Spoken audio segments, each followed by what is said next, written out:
Your Excellencies, distinguished ladies and gentlemen, very quickly, we'll move on to the next panel. And the focus here will be on integrity and meritocracy, the imperative for political leadership.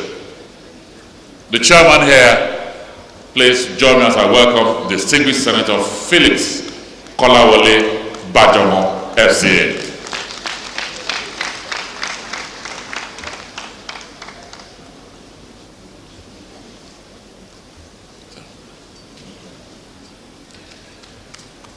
Our keynote speaker is eminently qualified to do so.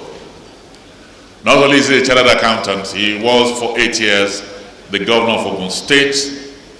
Today he's a senator of the Federal Republic. So he understands the essence of governance and the imperatives for meritocracy. Please join me as I welcome, very patiently, he's been here all morning, distinguished Senator Ibikunle Amosu, CON FCA.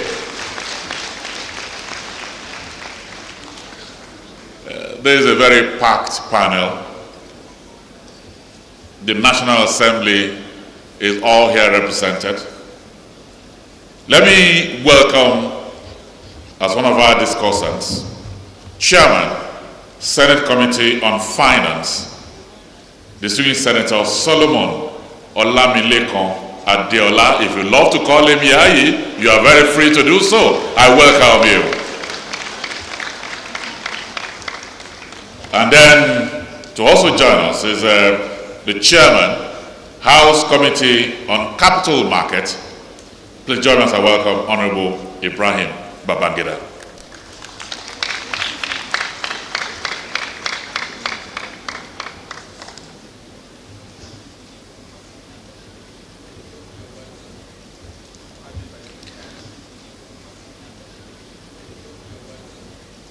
Mr. Chairman, over to you, sir. My President, the paper presenter, and the discussants, my professional colleagues, guests. In the scriptures, either in the Holy Quran or in the Bible, there is no coincidence. How can it be a coincidence that the combination of the cerebral formation of today are all products of the Legislative Assembly? The Chairman, Senate Committee on Capital Market, former Governor, Chairman, Senate Committee on Finance, Yayi Adeola, Chairman, House Committee on Capital Market, the famous IPP, but not the one that you know, this one is in the legislature. Thank you for coming. Distinguished ladies and gentlemen, I commend this paper presenter, somebody you know very well, who has given so much to our institute and who is not relenting, and may he not relent. Please hear me. God bless you.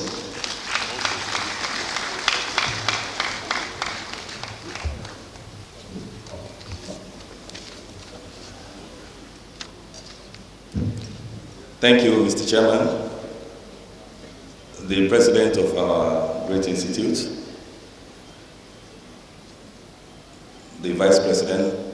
Let me just use you as point of contact to appreciate and acknowledge and recognize all the members of council and all past presidents and leaders and elders that are in this hall. And to all the chartered accountants that are here, I recognize all of you. But I will not forget to thank once again the committee that put this 49th annual conference together, ably led by Councillor Saibu Senior. Thank you, well done. But the engine room of ICAN, well done as always. That is the staff of ICAN. Thank you as well.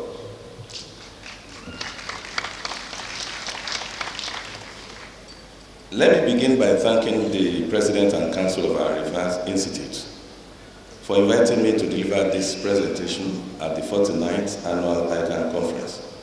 As a professional in politics, I take it as a huge honor to be invited to share my thoughts and experiences on the topic, integrity and meritocracy. the imperative for political leadership. Indeed, listening to the just concluded panel, it's like more or less we could have joined both together, because we will have benefited, and we did, from those that were here. As a developing nation, our nascent democracy has gone through a myriad of twists and turns over the last 59 years, since gaining independence from the British on the 1st of October 1960. We started our democratic experience on a sound footing with visionary leaders who were driven by a sense of patriotism, nationalism, and a drive for rapid socio-economic development, such that Nigeria quickly became a pioneer among the community of nations. Unfortunately, during the mid-60s, things took a turn for the worse through ethnic misunderstandings, which fueled mistrust that led us to a military interregnum, a civil war, and several aborted attempts on the part of our country's quest to return to democracy. One of the downsides of the political turmoil and instability of the last 4 decades is that several political leaders attained power for less than honorable reasons or had power thrust upon them by the circumstances of the hour. Due to the enormity of power of political leaders, there is an inherent temptation for one to use it for personal gain. It is imperative that our leaders should operate with utmost integrity in order to maximize the delivery of the dividend of democracy to our people. We are all witnesses to the fact that as a nation, we are not where we should be 59 years after independence. This brings us back to the theme for this year's conference, Building Nigeria for Sustainable Growth and Development. And our topic for today's workshop, Integrity and Meritocracy, the imperative for political leadership. As a developing nation, some of the critical factors required for socio-economic development are security of lives and properties, social security and basic sense of justice, economic growth, human capital development, and food security, infrastructural development. Now let's speak on leadership.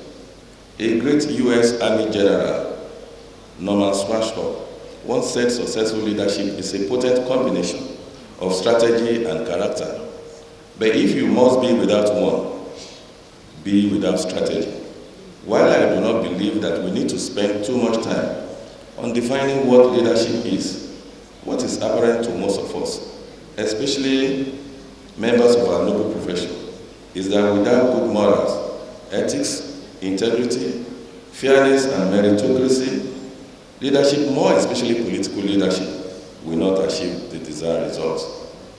With the challenge of the various ethnic groups, religious, varying levels of education and orientation in Nigeria, the trust earned by virtue of the mandate of the people is the primary currency a political leader has to spend when leading his people.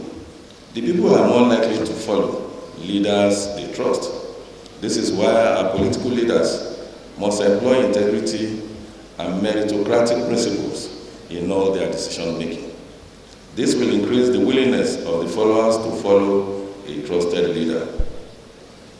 Furthermore, headwinds in the global economy, rising youth unemployment, climate change, and more instances of technology replacing labor are global paradigm shifts, which we as a continent do not have immediate answers to.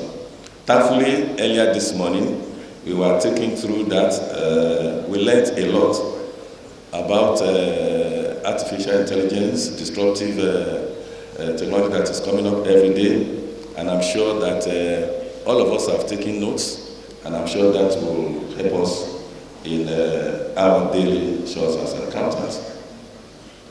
As a nation, we need leaders with the capacity to confront these issues. As the world will not wait for us to catch up, we must participate. The subject of leadership, especially in governance, is quite complex. It may not be fully understood by all, despite the fact that it is a critical element that accounts for government success or failure. Most leadership commentators mentioned that effective leaders have vision and share that vision with members of the organization. Vision can be defined as the ability to see and plan the future with imagination and wisdom. Leaders are more effective when they inspire others to believe in their vision. Leadership can be aided and uplifted by effective lieutenants. Conversely, ineffective lieutenants can drag leaders down. To be effective, it is essential in a developing economy like ours that leaders we elect or appoint are men and women of good character who emerge based on merit. I will now speak on integrity. Integrity is the quality of being guided by strong ethical principles. A person with integrity behaves in a manner that is consistent in the application of settled rational principles and standards. Leadership is always about doing the right thing. Therefore, the place of integrity in leadership cannot be overemphasized. My years of experience in both private and public sector have taught me that if leaders do not have integrity, then nothing else matters. The best leaders accord integrity the highest consideration. In my opinion, integrity in the field of public leadership has a number of connotations. The first is honesty or truth-telling. The second is trustworthiness. The third is fairness. And the fourth is conscientiousness or concern for doing the utmost. We should note at this junction that the essence of integrity is to foster a reduced risk of corruption and other unethical behaviors while improving transparency and accountability.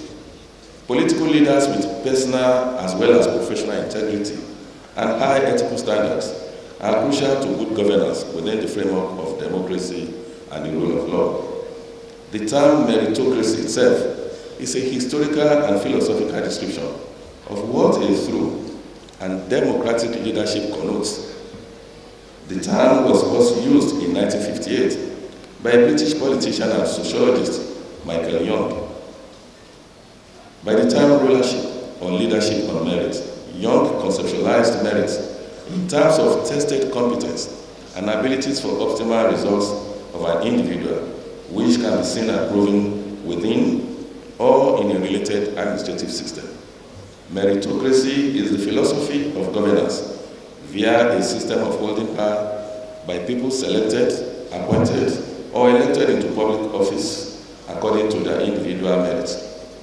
According to the Google Dictionary of English Words, meritocracy connotes rulership by an educated and influential class of capable people who are not selected or voted into power because of their race, color, tribe, political class, gender, or strength of their material possession or economic achievements of any kind.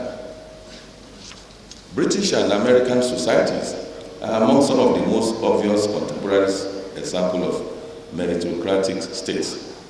The sustainable economy, social and political growth witnessed by the G8, now G7 nations, cannot be separated from the obvious dominance of the leadership of those countries by people with the right skills, competencies, and capacity for innovative social, economic, and political transformation.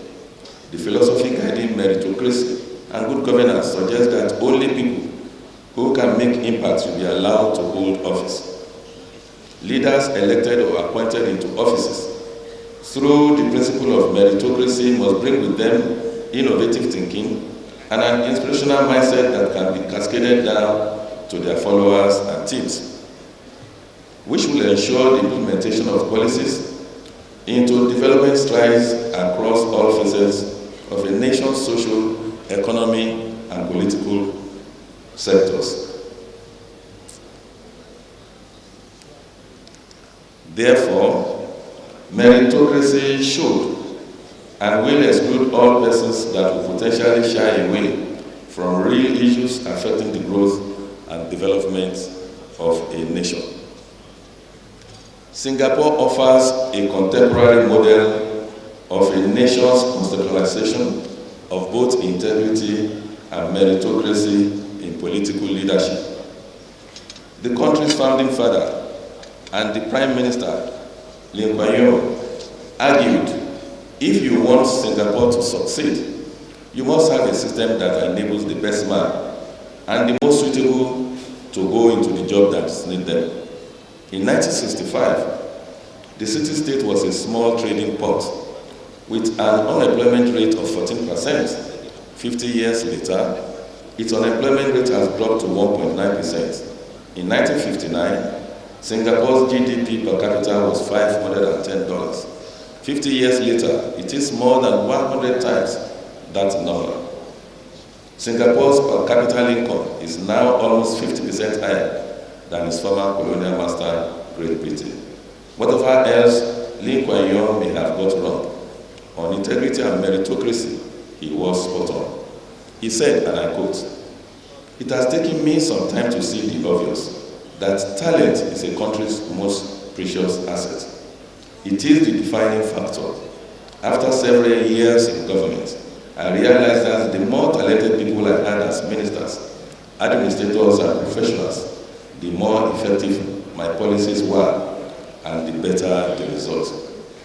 Truly, if a leader, not just hypothetically, if a leader probably has maybe about, let's just do a ranking and say 9 over 10, or maybe you just say his IQ and whatever is 9 over 10, and such leaders surround himself with people that are age that are between maybe quotient of 3, 4, 5, and by the time you take the average, maybe you can just say 4 for all the 8. Clearly, those 8, let's assume they are 5. If you multiply, you take this and just say, okay, 4. 4 times 5, it gives you 20. Plus the leader making 29. If you take an average of that summation of 29, you and I know what that means. And if you just flip it, and the leader is probably, let's even assume for what we are doing here today, that leader that is just 4, which I believe a leader should even be 7, and surround himself with 8, with 9, and they're 5. If you multiply that 9 by 5 and add the leader's 4, and just take an average of that, you will see that, of course, that environment, that system, that state, that nation will be operating at that level of a quotient of about 8. So clearly, a leader is as good as the quality of 8 that he surrounds himself with. The United Kingdom political candidate selection process offers a shining example of meritocracy. The Conservative Party has tried a tested candidate selection process, which looks specifically at the competencies, skills, and abilities which are most prevalent in successful candidates and effective members of parliament. Candidates are tested vigorously by Parliamentary Assessment Board, PAB, for their communication skills, intellect, interpersonal skills, leadership, and motivational abilities, resilience, drive, and conviction. It is only the candidates who pass the PAB test that can then go onto the approved list of candidates for the constituencies that are electing them. With our youth accounting for 65% of our population, and not enough white-collar jobs for most of them, investment in human capital development should there be our most significant priority as a nation. However, the return on this investment may be very low if we do not have meritocracy within which they will be developed. And I'm happy that earlier today, of course, previous speakers dwelled a lot on the importance of human capital development in the development of any nation. Now let me now finally give you my testimonial because I've had the opportunity of tasting both worlds. I started with being a legislator. I moved to the executive arm. Now I'm back as a legislator. So clearly, I think I've tested both worlds. And even before finding myself in politics, of course, I was in the private world. So let me just briefly share my experience with you this afternoon. During my tenure as governor of Ogun State, May 2011 to May 2019, of course, my aides were mostly talented, professionally qualified men and women, majority of whom were not personally known to me previously, but who were headhunted based solely on competence and capability as a team under our vision tag mission to rebuild Ogun State. We were able to introduce various reforms, innovation, and restructure the economic architecture of the state, which led us to become one of the most economically viable states in the country. Indeed, and I'm happy that my brother from PwC is here. Indeed, Ogun State became the industrial hub of Nigeria and the investors' destination of choice among the states in Nigeria. This class of professional political leaders were also able to bring integrity, a strong work ethic and accountability into the various ministries, departments, and agencies that they led. Public service reforms changed the face of governance in the state and created awareness of the benefit of a system-driven environment while blocking leakages and corruption. Indeed, it happened. In the first time when we were choosing our commissioners, we were just looking for the best. It happens that one local government had about 5 and people screamed. That's how come we have 20 local governments. Some doesn't have. Clearly, we were just looking for the best. I wasn't looking at where Mr. A or Mr. B or Mr. B, where they are from. And of course, I heard in the morning, and I'm sure that among the states in Nigeria, I think, yes, we were given an award for that. We were first in gender sensitivity because we have more women in our cabinet than any other state. Indeed, it was 48% for women and 52% for men.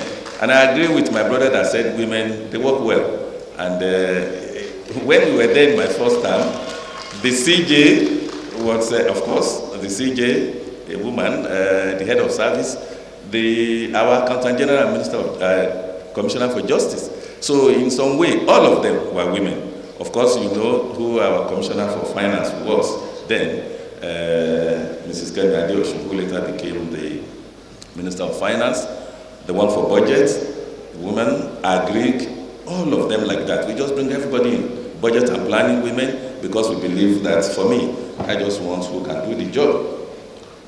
As a result of these strategies, our administration was able to increase Ogun State monthly internally generated revenue from a paltry 730 million monthly to about 7.1 billion when we were living in 8 years. We were able to move it from 730 to a little over 7 billion in 8 years. Of course, I can't do it. It is the combined efforts and effect of those aids that are with us. In terms of fiscal sustainability, we moved the state from the 29th position to first, and I repeat first. If you look at all our debts, both local and foreign, and if you take it as a percentage of our IGR, we came first, with Lagos a distant second. So clearly, I think if we have people that can do it, of course they will add value to what I'm doing. And this is not just me, this is according to budgeted. And something else that we did, in addition, the latest budgeted report ranked Ogun State as second in per capita income to IGR, and we were consistently in the top 4 in the World Bank of Ease of Doing Business after starting at the 31st position when we came into office. Indeed, it was only Lagos State that we were second to when you look at our IGR. At the national level, we are witnesses to the rot in our national life before the current administration in 2015. It was a government that was elected on the strength of the integrity of General Muhammad Buhari. Before then, corruption has virtually become a way of life, and the trust that the citizenry had in the political leadership had waned considerably. The integrity of the president has given the country a new lease of life, in spite of numerous challenges in our nation. The integrity of the president remains a major source of hope that we can surmount all our problems as a nation. Looking to the future, what we need to do as a nation is to attract more people of proven integrity to enter the political space and occupy positions of leadership based on merit. For instance, chartered accountants by their professional training are naturally geared towards being people of integrity. Indeed, the motto of the Institute is accuracy and integrity. We should develop models of headhunting for political leadership with emphasis on character, capacity, and capability. There must be established in the political spheres at all levels within our polity. In order to enhance integrity and meritocracy, political leaders who exhibit these values must be encouraged, appreciated, and separated from the bad eggs the current wholesome condemnation of the entire political class will continue to produce negative consequences. It is my belief, and particularly building on my own personal experience, that the more professionals that we have in politics, or as I often say, people with second address, all of you have your address. So if you are in politics, whenever you finish, you have a place to run back to. For example, very soon I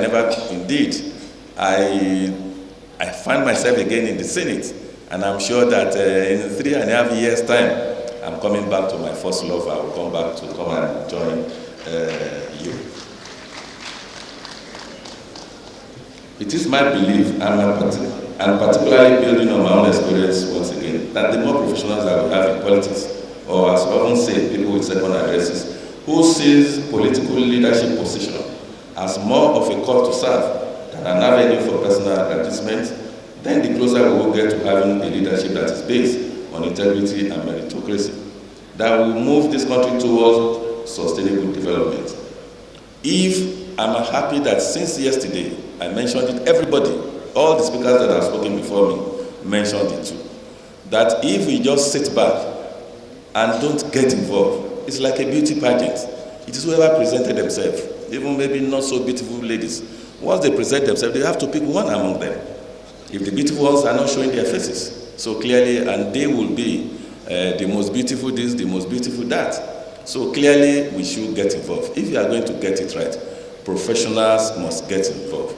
We must leave the comfort of our office. I'm not saying that it's an El Dorado, no. I tell them that, sometimes you will wonder that, why are you here? Why haven't you stayed in your profession? Because that is the way we play our politics. But the more of us that are professionals, once we join, I'm sure we'll be reducing all of those negative vibes that come with when you are in the public service. Integrity and meritocracy exist in the professional bodies such as ICAN and others. These institutions are self-regulated with the context of integrity and meritocracy. It is said that a stream cannot rise above its source. Thus, members of ICAN and other professional bodies should get involved in active politics to contribute their quota to the quality of political leadership in Nigeria. The framers of our Constitution, that is our Constitution, 1999 Constitution as amended, never envisaged that non-politicians would be policy driver. Indeed, Section 147(5) of the Constitution states inter alia, no person shall be appointed as a minister of the government of the Federation unless he is qualified for election as a member of the House of Representatives.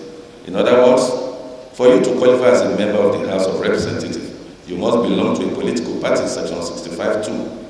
Similarly, at the state level, Section 192(4) requires a state commissioner to have the same qualification as a member of the State of House of Assembly.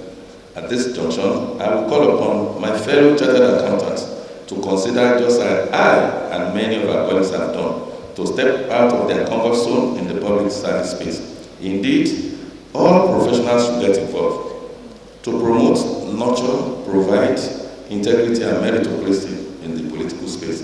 It is only when men and women of high integrity who have proven themselves in various professions and fields of human endeavor involve themselves at all levels of governance that we can truly engage in the task of moving this great nation forward and take its rightful place among the community of nations. I thank you all for listening.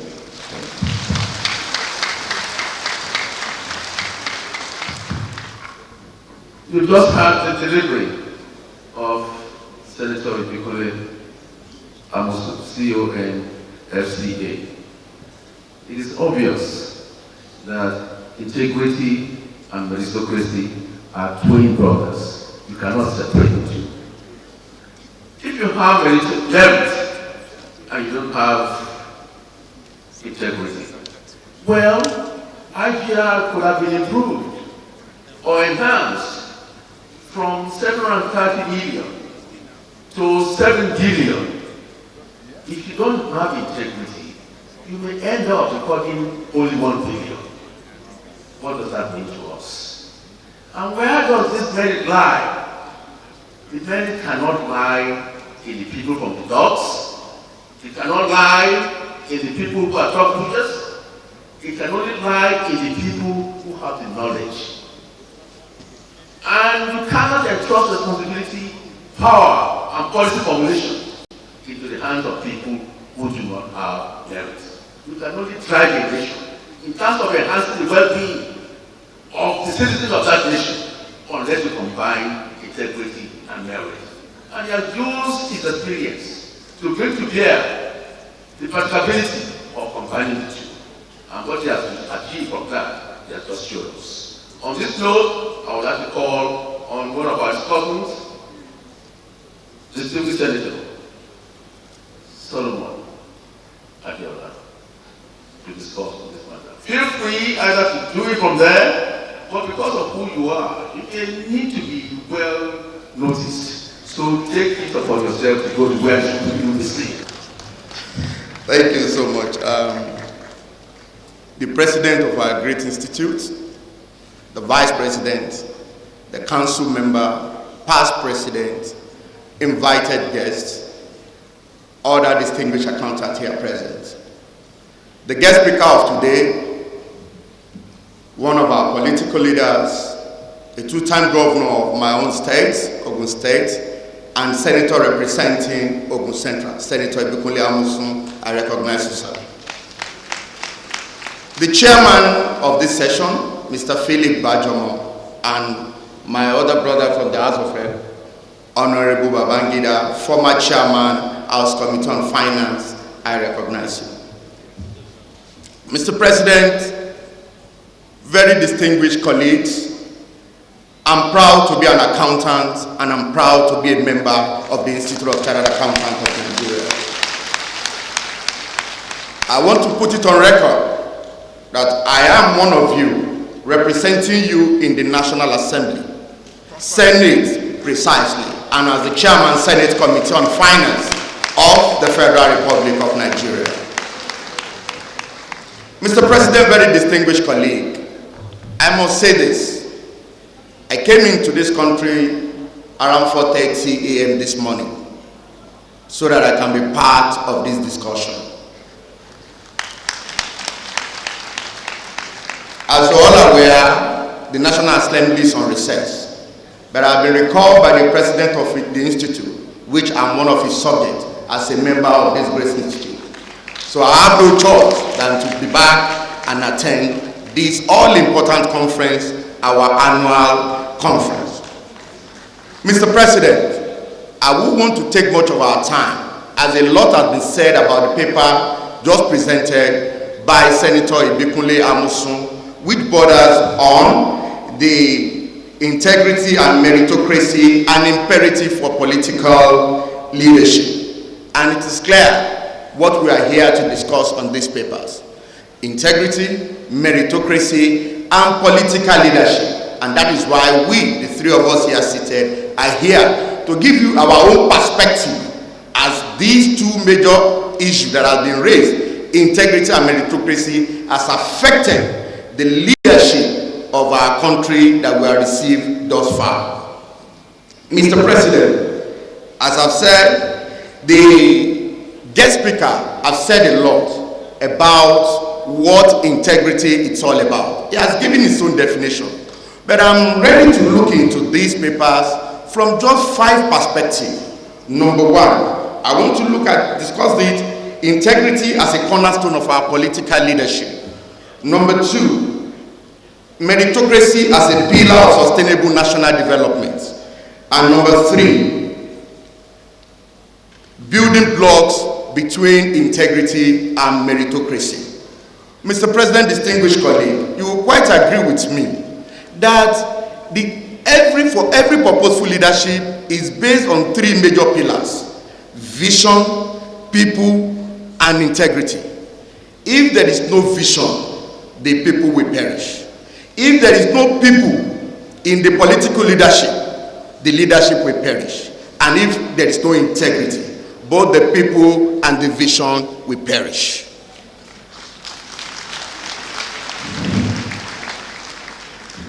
Mr. President, very distinguished colleague, as I have said, integrity as it currently affects the leadership structure we currently have in this country cannot be but overemphasized. You will quite agree with me that until 2015, when President Muhammadu Buhari was elected to lead this country, there have been a lot of political challenges as it affects the leadership. There have not been enthronement of any leadership based on integrity. But for the first time, Nigeria voted in 2015 based on integrity. And it is on that basis President Muhammadu Buhari emerged as the President of the Federal Republic of Nigeria.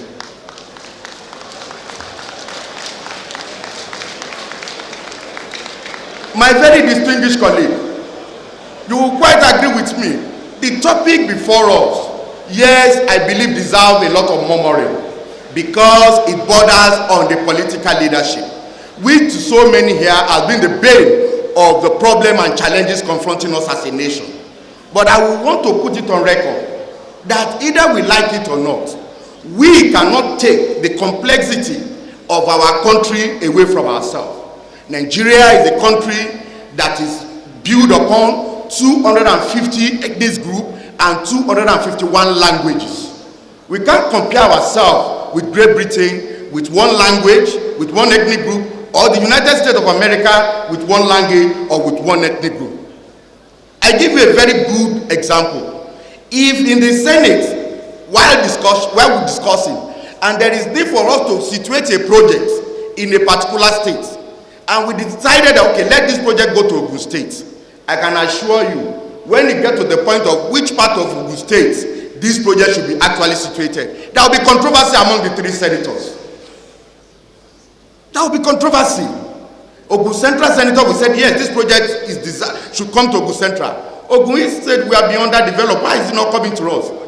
Ogun West, made up of the Yewas and the Awori, will say, do you want to kill the 2 of us? Do you want to kill us? That shows how complex we are as a nation and as a people. And I want us to start looking at it from the angle that what can be done in order for us to improve on this integrity and meritocracy as imperative for political leadership. And I have tried to look at it from this angle. Even though our great American investor once said that there are 3 things you look out from a leader. He said excellence, energy, and integrity. And he said the moment you don't see the last one, which is integrity, don't bother considering the remaining 2. So when you see a leader, first thing that admire you to a leader will be 1, is integrity. So when the integrity is not there, there is no basis of trying to identify yourself with such a person. So what must be done? I look at it from this angle that we should start building blocks between integrity and meritocracy itself. And I could see that Nigeria has taken this step in the right direction by ensuring the last election, voting President Muhammadu Buhari into office, and also repeating that in 2019. Not only that, you will quite agree with me, recently the leadership of the National Assembly, Honorable Femi Gbadagbiamila and Senator Ahmed Lawan, was equally elected as the President and the Speaker of the Federal House of Reps and the Senate. These are people who have run through the rank and file to assume the leadership position. And I believe taking that step in the right direction, we will start trying to build integrity with meritocracy. But sir, I want us to look at this from 2 angles. Just asking ourselves some few questions. Because the idea of having integrity and meritocracy coming together, the road does not lie only in the political will, but also trying to build all our institutions, including the Institute of Chartered Accountants of Nigeria.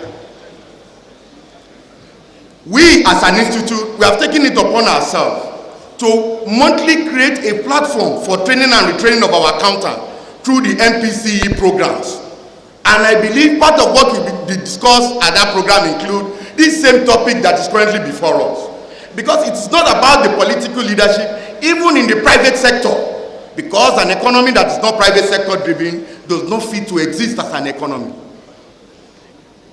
And I'm calling on us as an institute to also come out and contribute our own quota towards the nation building. You have been silent enough. How can we pass a budget of the National Assembly of the nation and ICAN has no input in that budget?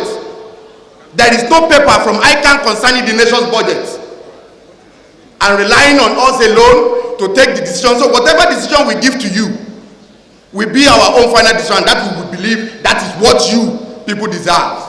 But thank God we now have a very purposeful leadership in place who have deemed it fit to have your member to chair the Senate Committee on Finance, and that gives you a platform for you to contribute towards a lot of issues that will be raised at the National Assembly level as it affects the economy of this nation, either at the micro or the macro level.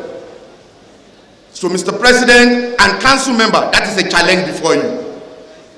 And I want to also say this: for us to enshrine or enthrone integrity and meritocracy in our political leadership, we have to start imbibing this in our various school curriculum. In our various school curriculum, including the Institute of Chartered Accountants. It is not about when the leadership is formed, when everything is set, we start making this complaint. So all of these have to be taken from the grassroots. Also, we should even ask ourselves, 1960, as mentioned by the guest speaker, it made it loud and clear, Nigeria was not like this. What has changed? Why have we gone to this level which we have? That we are now trying to do everything to rebuild ourselves as a people and as a nation. Have we even asked ourselves all this? That shows that there is something fundamentally wrong with us as a nation. Looking at it from the two angles of issues that have been raised. So until these fundamentals have been taken care of, have been worked upon, these challenges is bound to be there. And I believe we, the members of the Institute of Chartered Accountants of Nigeria, can be used as an instrument to take care of some of these fundamentals as it affects our economy, either at the micro or the macro level. Very distinguished colleague, as I've said earlier on, I've been given 10 minutes to speak on this particular paper. I want to congratulate the guest speaker who have taken the bull by the horn, who have looked into this issue one after the other, and who have said a lot as it affects the integrity and meritocracy as an imperative to political leadership. And I can assure you, we as your representative at the National Assembly level, we are here to represent and represent you well. We are here to give you a voice. We are here to do everything to sustain the Institute of Chartered Accountants at the national level. And we are saying, use what you have to get what you want. We are here and here for you. Thank you and God bless you.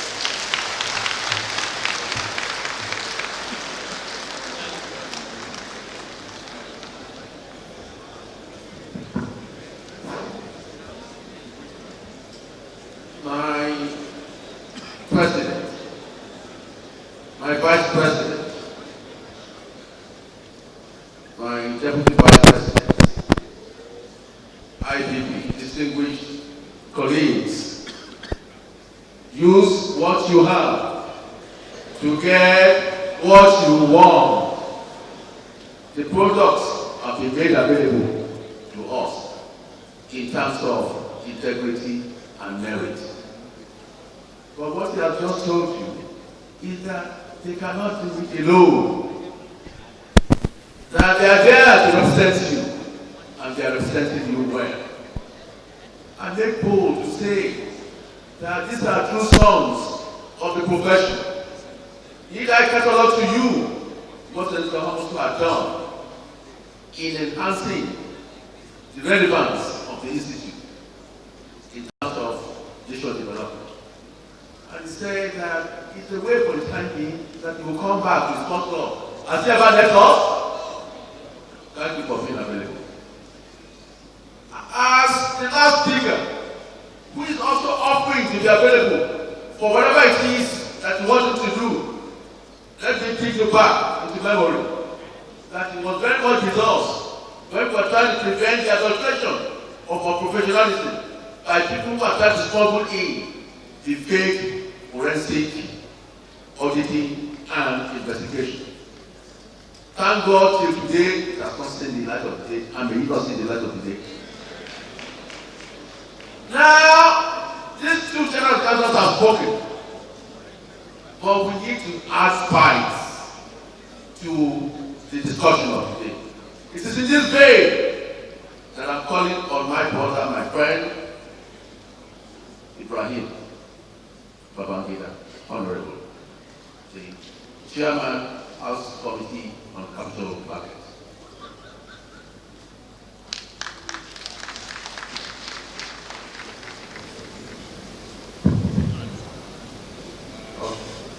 Mr. President, other council members, Chairman of the occasion, the representative, my colleague, distinguished senator.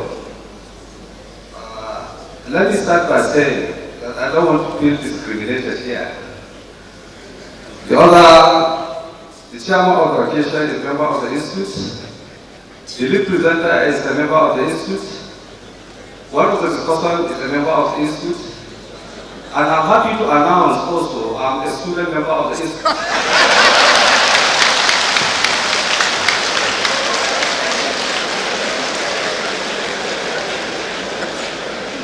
At least I have passed my foundation level, I have passed my PE1 level before I put it on hold.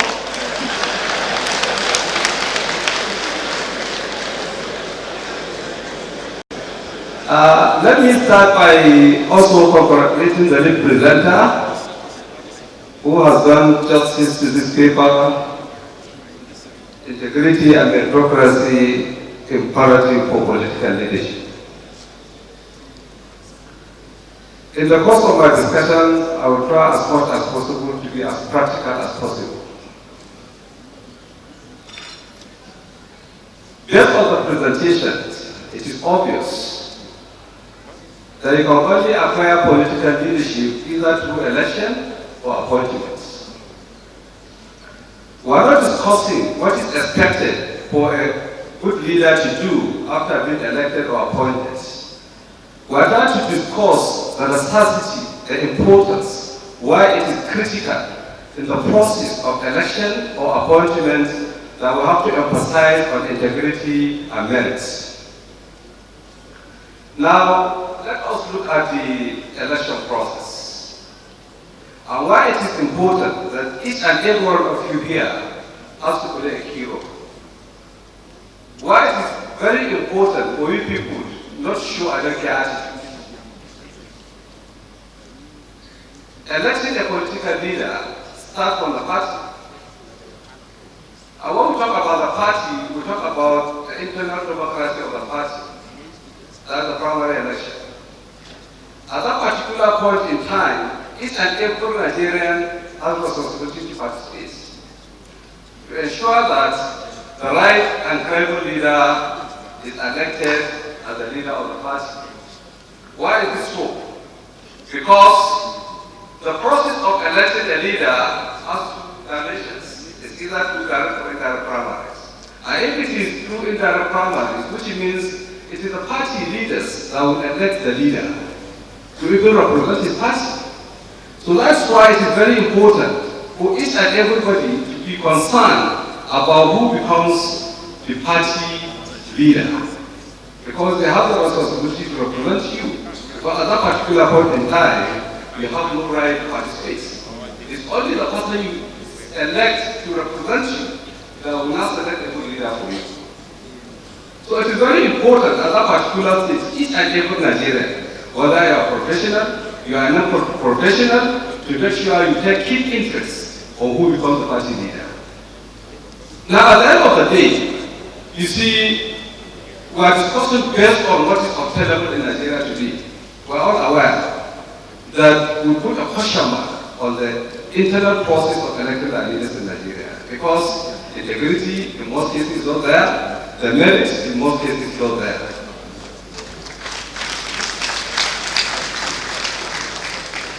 So you see, if you look at the federal level, we are discussing about leadership.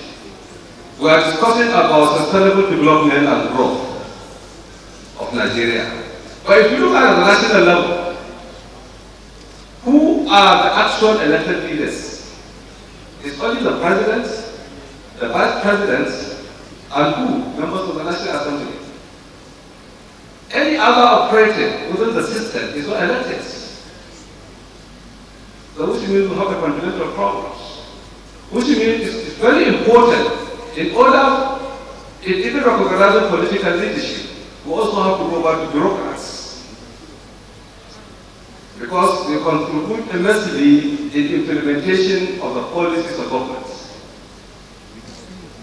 So which means we should not restrict ourselves to political leadership alone. The bureaucrats within the system are also very important, and a leader within the democratic organization also play a key role in sustainable growth and development in Nigeria. What it means is that our recruitment process also needs to be attended to. Our promotion process needs to be attended to. We should at that point in time make sure that whoever is going to the next level merits. Whoever is going to the next level has the integrity to move to the next level. Whoever is going to be recruited merits it. He has the necessary integrity. So that at the end of the day, both the political leadership and the bureaucratic leadership will come together and ensure that we have sustainable development in Nigeria.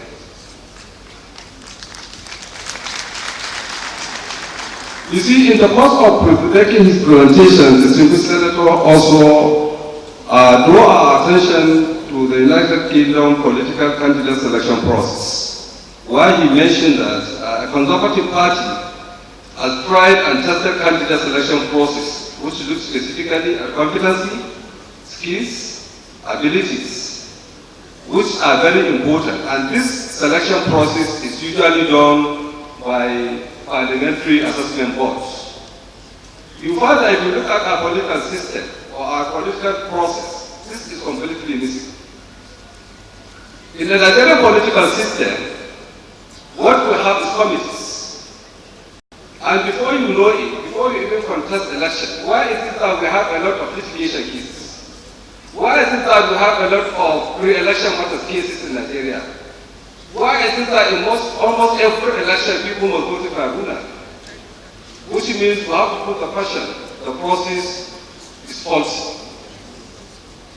Why? Is because somebody that merited, somebody that has the integrity to represent his people, if he's not close to either the governor, the wife of the governor, or any political leader, he's not associated with them, he can never be there. So at the end of the day, no matter how transparent the process, you will discover that it will not allow the process or the wish of the people to be considered. So I think it is very important.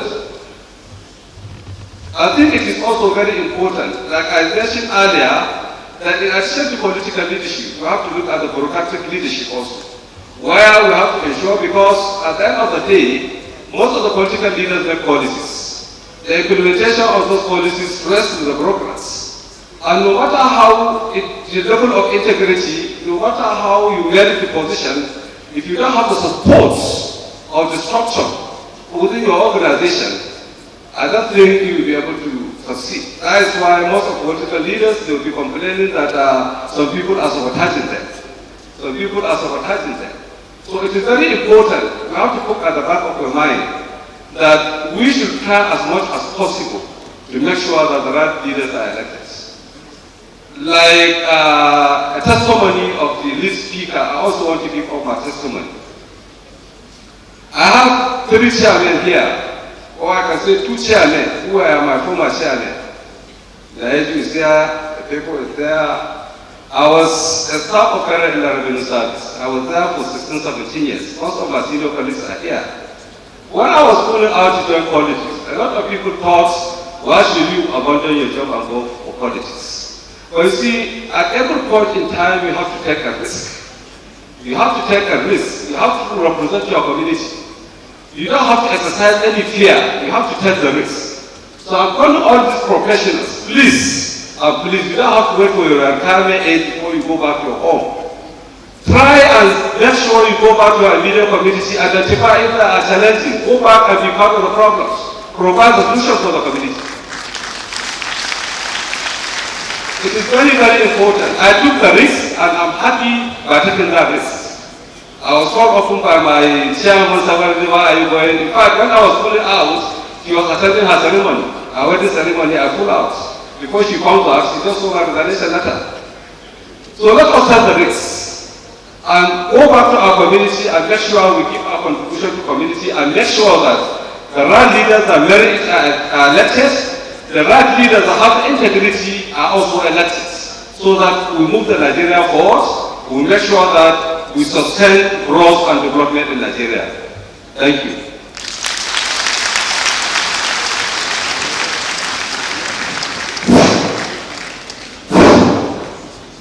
Can we give him another round of applause, please? Because prove to him that he's not being discriminated against. Because whatever meal you prepare, that is not spice, that meal cannot be eaten. Ibrahim Babangida has provided spice into this discussion.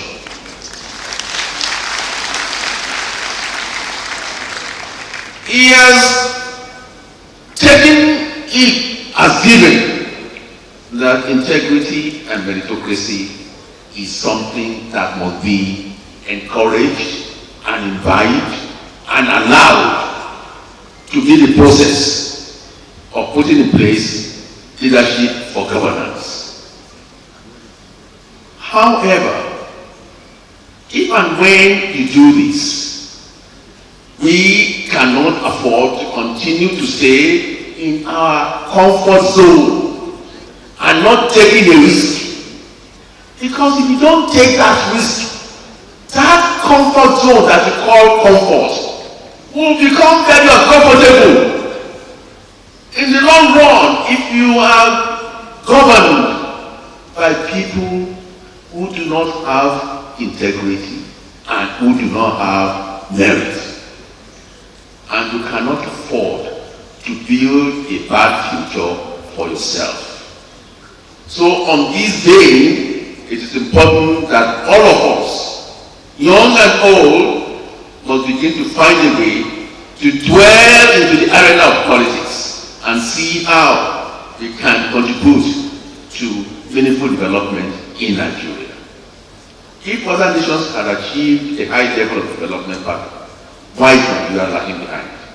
It is up to us to do so. On this note, I think it is time for us to throw the question open to the House. But I've received a note here, and I don't know what the committee has received. I've received a note here from my brother, Naidu, who wants to ask a question, and I would like to give him a minute or two, but not more than that. Otherwise, I will call it good.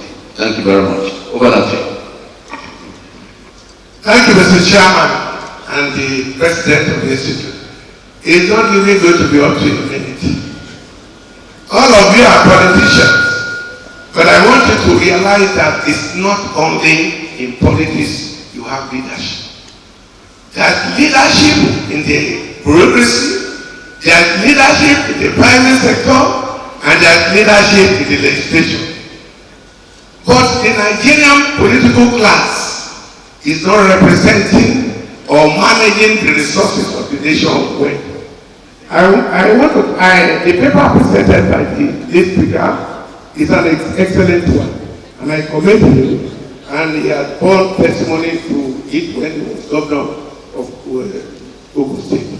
My question to him is, how, and to all of you, how do you political leaders release the resources of the nation that is under your key and lock? That instead of us to develop, we are getting impoverished from time to time.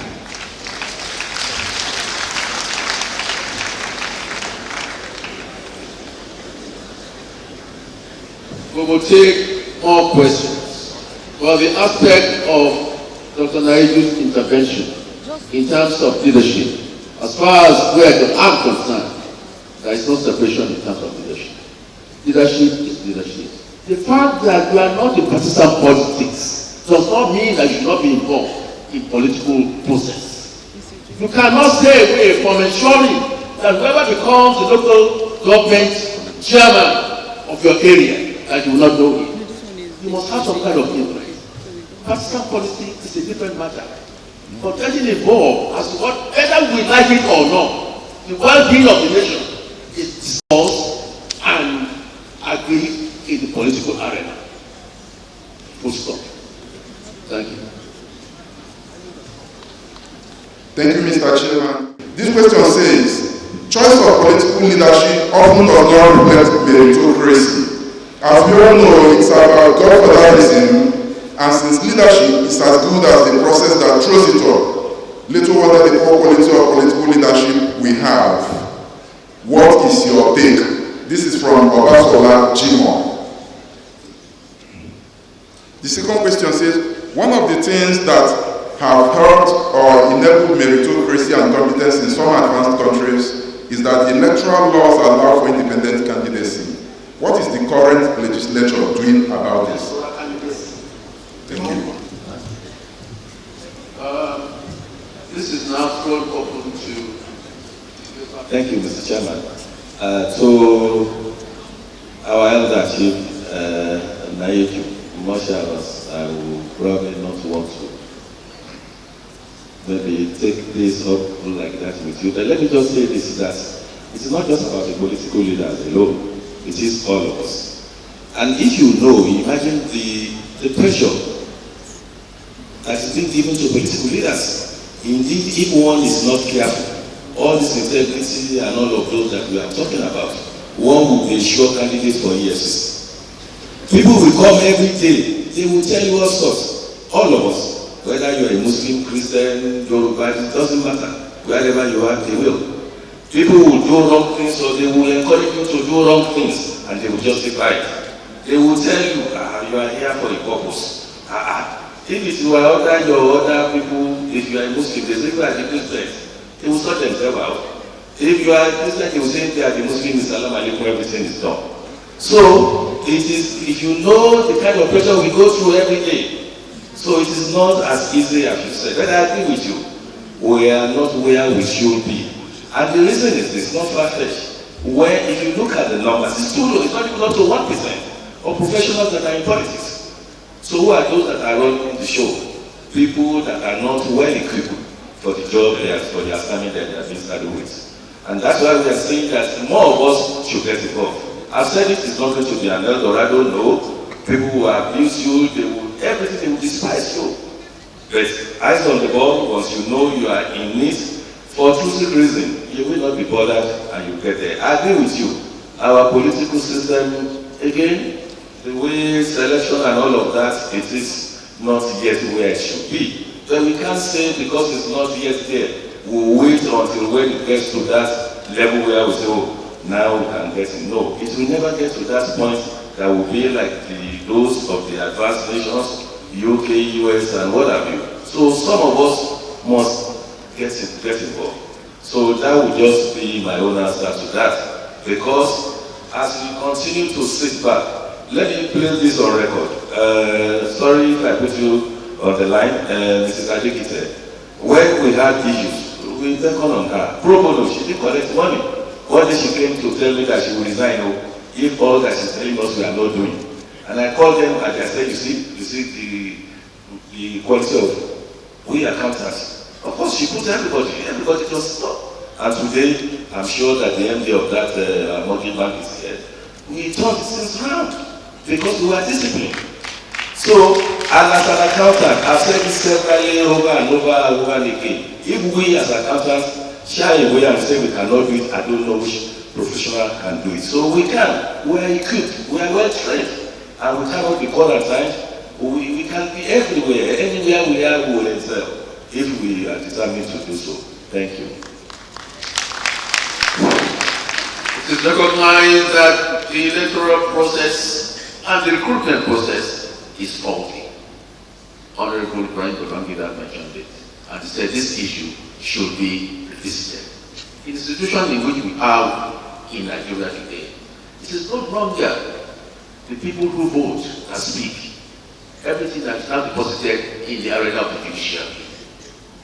So should it be like that? Our electoral process should be revisited and should be reviewed. On this note, Solomon, Adiola, over now to you. Thank you very much, the moderator. The first question, which I would want to take from bottom up. Number one, on the independent candidacy. Let me put it on record that the National Assembly has passed the Electoral House to give room for an independent. It's passed already by the National Assembly. Number two, the political appointment does not reflect the meritocracy.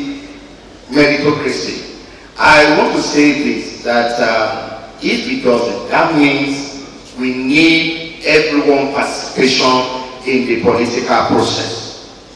I give you one very important example. The population of our nation today is over 200 million. But the total number of Nigerians that elected the President of the Federal Republic of Nigeria is under 30 million. That is both for the ruling and the opposing party. The question is, where is the remaining 170 million Nigerians? These are questions we should start asking ourselves. So until the participation of every one of us in the political process reach its maximum height, there will be no so much improvement in the area of political appointment or election reflecting the true position of what the people really want. So that is why we're calling on you to now get involved.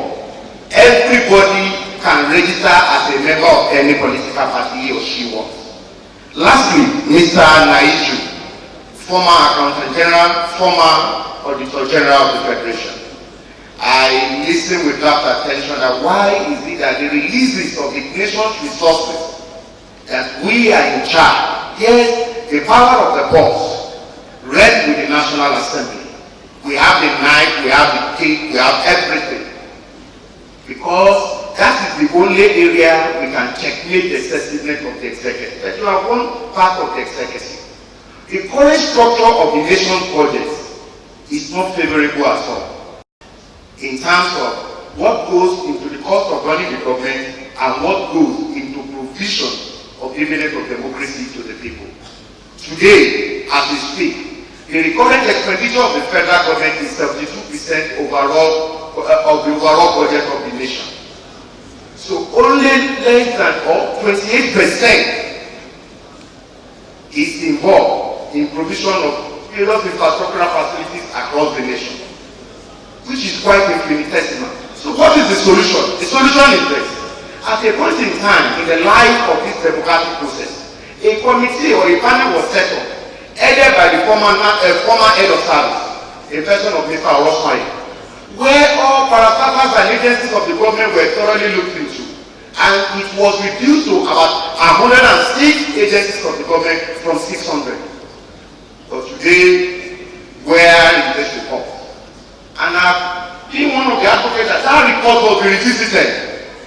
Because until we make and bring down the number of agencies of this government in a constructive manner, the differences between the budget, the recurrent and expenditure will remain the same. And so, having effect on the generality of the people and overall well-being of this country will not be noticed. Thank you. Honorable, over now to you. Thank you very much. I want to comment on the second leg of Mr. Leji's question about the issue of lock and key of public resources. Let me say here that in government, or as government, we don't use any key. In fact, we don't even have a door. It's open door policy. The resources of government are mostly translated in budgets. And there's one mistake. I don't want to call it mistake. I can call it an oversight. You see, more than 52% or more than 50% of government resources rests with the state and the local governments. 80% of it rests with the state and the local government. I remember about 2 years, 3 years ago, there was a conference in the Ogun State when His Excellency Senator was the governor. In one Nigeria, one economy, where government is trying to integrate the Nigerian economy as one, which means the policy of the state at the national level should focus on one direction. Most of the people here are professionals, and I think they participate in the audit in most of the statutory corporations in Nigeria.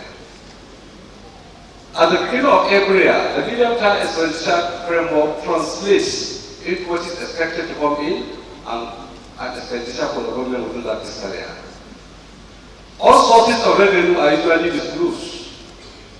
So I want to give as professional, if there is any source that you know on the basis of your practice that is not mentioned or is not there, or any source that is understated, you have to assist the government and draw the attention of the government that at the end of the day, what is supposed to be realized on a particular source of revenue is supposed to be more than that with your evidence. I want to assure this forum, the government is trying its best to make sure that whatever revenue that is due for the government is accounted for. But we have challenges. We have a lot of challenges. The resources are not adequate. So that's why it is very important. Even the private sectors should be encouraged in discharging their social responsibilities.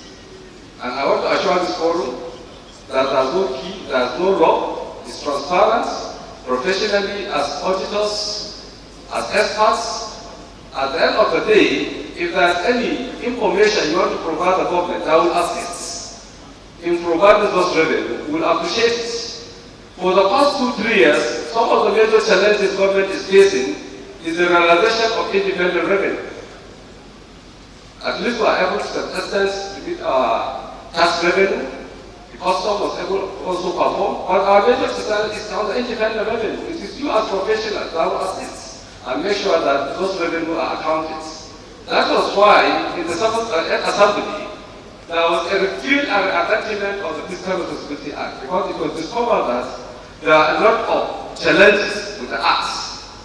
And when we discovered that almost 58 sections of the Act require amendment, we'll go for repeal and amendments. And I'm sure that this last assembly is one of the major areas that we have to focus on to review and to re-enact this Fiscal Responsibility Act to ensure that each and every revenue is accounted for. Thank you.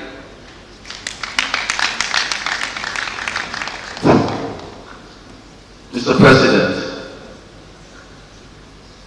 let me stand on the existing protocol. Distinguished participants, please join me in applauding my paper presenter and my discussant for a job well done.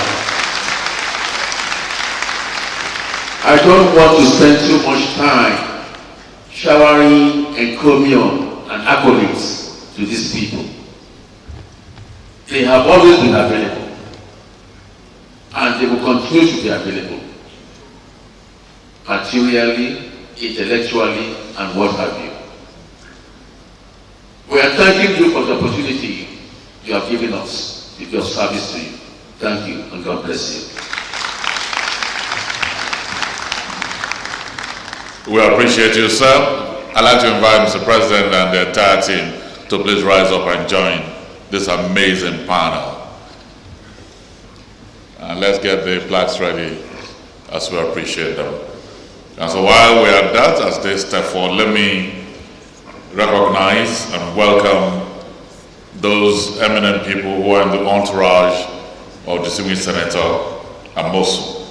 I'd like to welcome Alhaji Sharafa Tunji Shola, former Minister for Mines and Steel Development and former SSG of Ogun State, Barrister Taiwo Adeoluwa, former SSG Ogun State, Wale Oshino, FCA, former Commissioner of Finance, Otumba Dayo Adine, former Commissioner for Information and Strategy, Barrister Adeleke Adewolu, former Commissioner for Special Duties and Intergovernmental Affairs, Benga Adeyi, former Deputy Chief of Staff, Ogun State, and Professor Austin Mweze, FCA Rector, IMT Enugu.